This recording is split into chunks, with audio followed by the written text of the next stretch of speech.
मैं भी वोट देने के लिए ही इस बार पटना आया हूँ फिर से।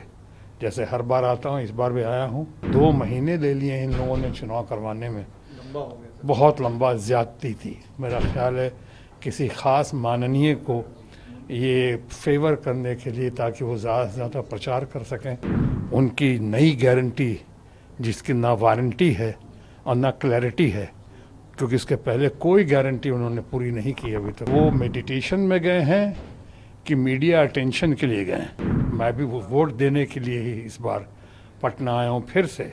जैसे हर बार आता हूँ, इस बार भी आया हूँ, क्योंकि हमारा चुनाव तो आसनसोल का 13 तारीख को हो गया था और 13 तारीख के बाद मैं इंतज़ार कर रहा था बाकी जगह प्रचार करने के बाद कि कैसे अपने पटना आऊँ। बिहार जो मेरी कमज़ोरी है, बिहार जो मेरी शक्ति है, और मैं इस बिहार में अपने पटना राजधानी में आया हूँ सिर्फ वोट देने के लिए और लोग को प्रोत्साहित करने के लिए कि ज़्यादा से ज़्यादा संख्या में, तादाद में लोगों को वोट देना चाहिए, देश हित में, जनहित में, समाज के हित में। और मैं ये भी कहना चाहूँगा कि जिस तरह से बंगाल ने आज पूरे देश में रिकॉर्ड कायम किया है, सबसे ज़्यादा वोटिंग बंगाल में ही हुई है, शायद करीब 78% या 80%। उम्मीद करता हूँ कि इस बार बंगाल में शायद 80% से भी ज़्यादा वोटिंग हो वहाँ पे।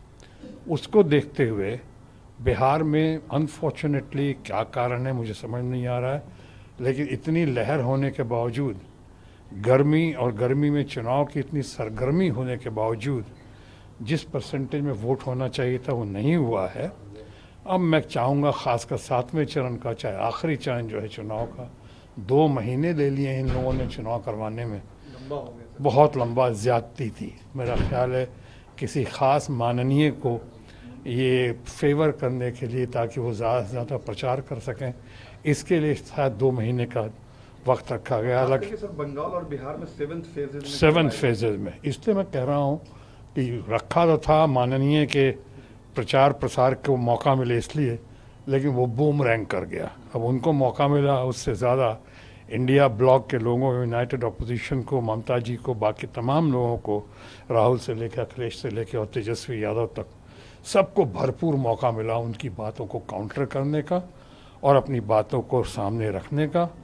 उनकी नई गारंटी जिसकी ना वारंटी है और ना क्लैरिटी है, क्योंकि इसके पहले कोई गारंटी उन्होंने पूरी नहीं की अभी तक। कोई गारंटी, चाहे 15 लाख पैसे दे, 15 लाख रुपयों का मामला हो, 2 लाख रोज़गार का मामला हो, किसानों को डबल आमदनी करने का मामला हो, या उनका मामला हो कि जिस तरह से डॉलर की कीमत बढ़ते जा रही है, रुपए की कीमत घटती जा रही है, या लोगों को आवाज़ देने का, कोई गारंटी पूरी नहीं की। अब एक नई गारंटी लेकर आए हैं, जिस गारंटी में जब तक वो लेकर आए अपनी विश्वसनीयता खो चुके हैं। अब लोग विश्वास नहीं कर रहे हैं उनकी बातों का, उनकी गारंटी का। तो वो सब उन सब बातों को फैसला करने के लिए, फाइनल फैसला करने के लिए, फाइनल फेज़ में लोगों को बहुत ज़बरदस्त तादाद में सामने आना होगा वोटिंग देने के लिए।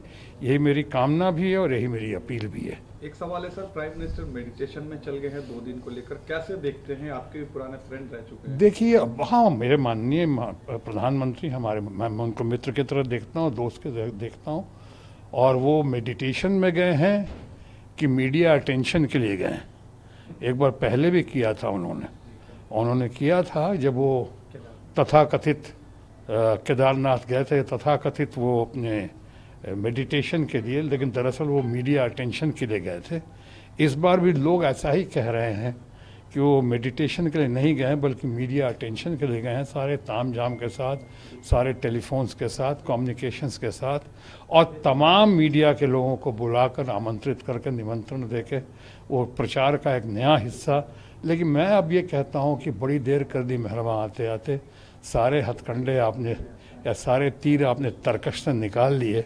अभी आखिरी तीर निकालने की कोशिश की, लेकिन जब तक कोशिश की तब तक बड़ी देर हो चुकी।